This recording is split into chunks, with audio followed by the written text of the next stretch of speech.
Assalamualaikum, masih bersama Indra Sekawan Channel. Kali ini saya akan men-share materi pembelajaran tentang menganalisis berbagai atribut produk. Nah, sebelum lanjut, bagi yang belum subscribe, sambil nonton, subscribe dulu ya.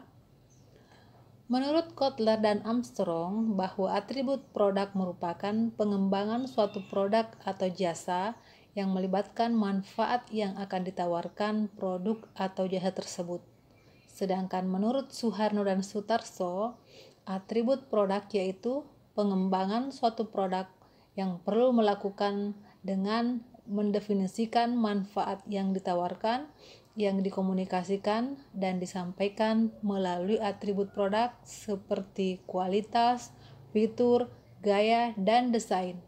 Sehingga dapat disimpulkan bahwa atribut produk merupakan unsur-unsur yang menjadi pengembangan atau pembeda pada suatu produk sehingga memberikan nilai tambah, manfaat, serta menjadi bahan pertimbangan dalam melakukan pengambilan keputusan pembelian. Adapun unsur-unsur dalam atribut produk antara lain, yang pertama, kualitas produk. Kualitas produk merupakan salah satu sarana positioning utama untuk pemasar, mempunyai dampak langsung pada kinerja produk. Oleh karena itu, kualitas berhubungan erat dengan nilai dan kepuasan pelanggan tentunya. Manfaat kualitas produk ada beberapa, di antaranya meningkatkan reputasi perusahaan.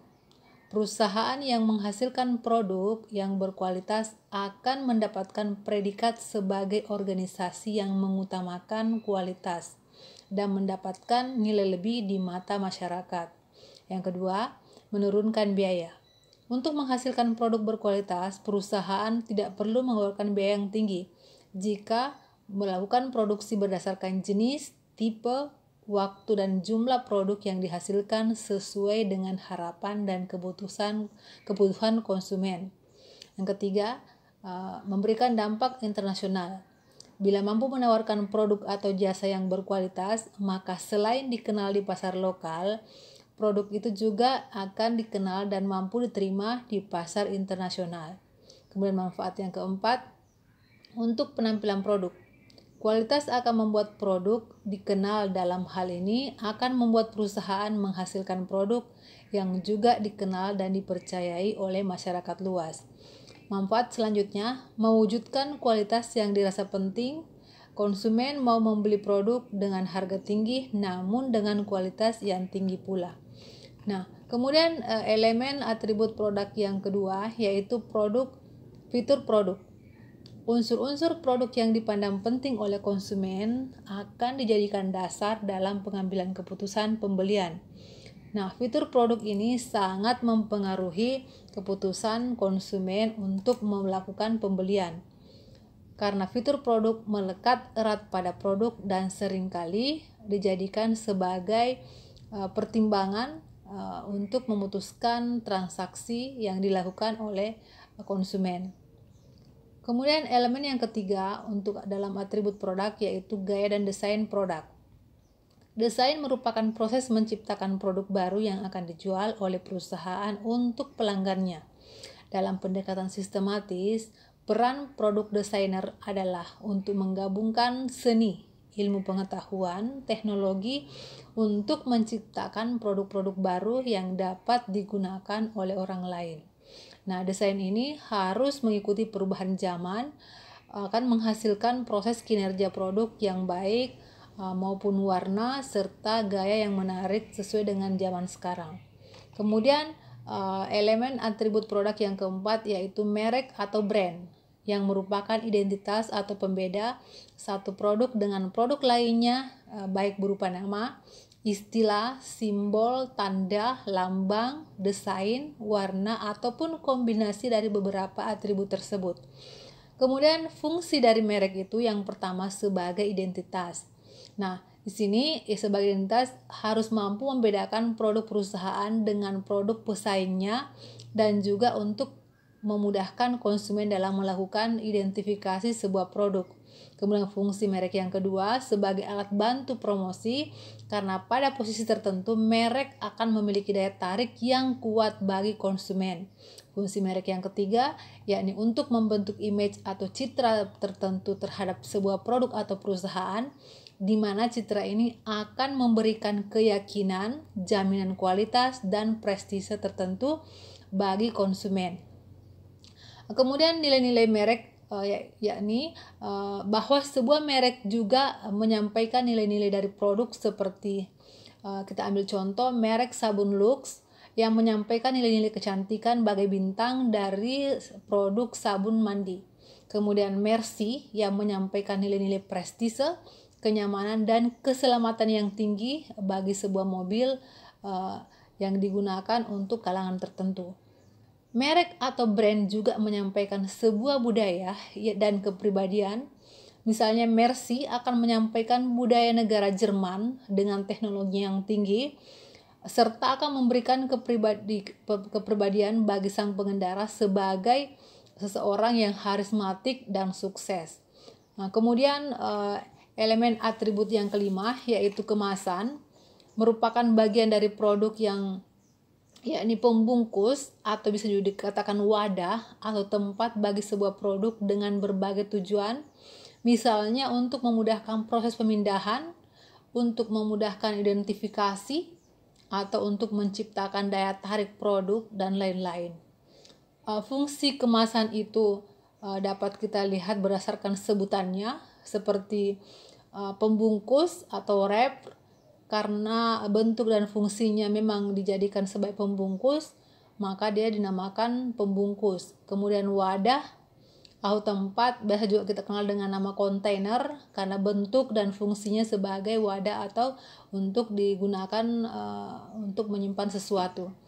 Nah, secara umum, fungsi atau tujuan dari kemasan itu yang pertama untuk melindungi isi atau produk itu sendiri. Kemudian untuk memudahkan konsumen mengenali atau mengidentifikasi sebuah produk berdasarkan kemasannya. Kemudian yang ketiga untuk memudahkan proses seperti misalnya proses menyimpan produk, proses memindahkan produk, ataupun proses melakukan administrasi barang dan lain-lain. Kemudian untuk memberikan daya tarik lebih terhadap produk dan dengan produk saingannya. Kemudian sebagai bagian dari inovasi merek dan produk, misalnya kemasan yang memiliki fungsi tertentu dan bisa difungsikan dalam hal tertentu. Kemudian manfaat kemasan dapat kita lihat bahwa terdiri dari yang pertama sebagai media informasi.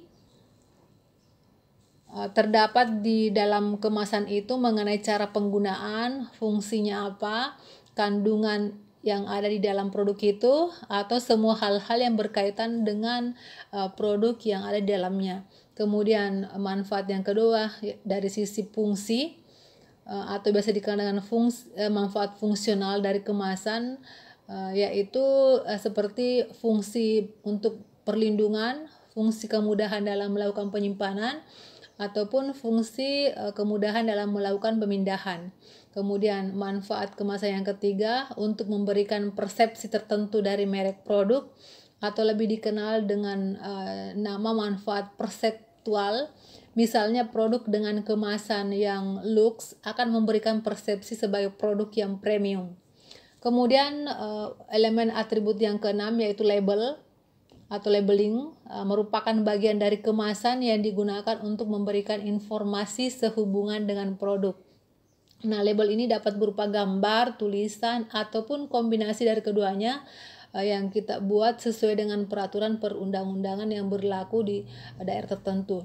Secara umum ada 3 macam label, yaitu label merek atau brand label, merupakan nama merek yang diberikan kepada produk atau yang terdapat pada kemasan. Kemudian label deskripsi merupakan label yang berfungsi untuk memberikan informasi objektif mengenai penggunaan, konstruksi, pembuatan, perawatan atau perhatian, kinerja, serta informasi karakteristik lainnya yang berhubungan dengan produk itu sendiri.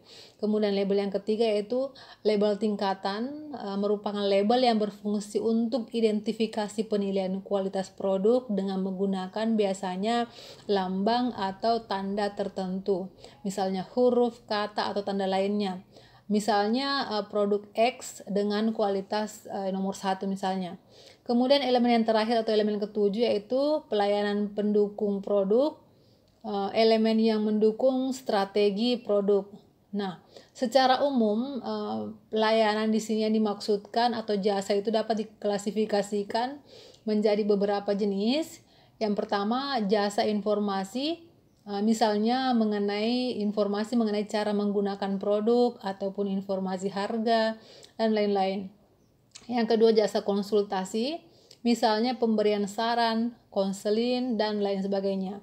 Kemudian jasa yang ketiga yaitu order taking, yaitu layanan pelengkap berupa aplikasi keanggotaan klub atau program tertentu, atau misalnya juga dapat seperti jasa reservasi.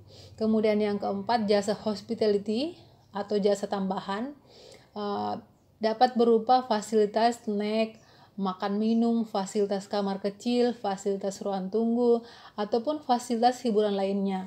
Kemudian yang kelima, jasa caretaking atau merupakan layanan tambahan dalam bentuk perusahaan memberikan perhatian dan perlindungan terhadap barang milik pelanggan yang dibawa, misalnya penyediaan lahan parkir, kemudian tempat penitipan barang, dan sebagainya. Kemudian jenis jasa yang keenam yaitu jasa exception, merupakan layanan pelengkap berupa penanganan komplain, kemudian respon saran dan kritik, kemudian jaminan, garansi produk, dan pelayanan purna jual lainnya.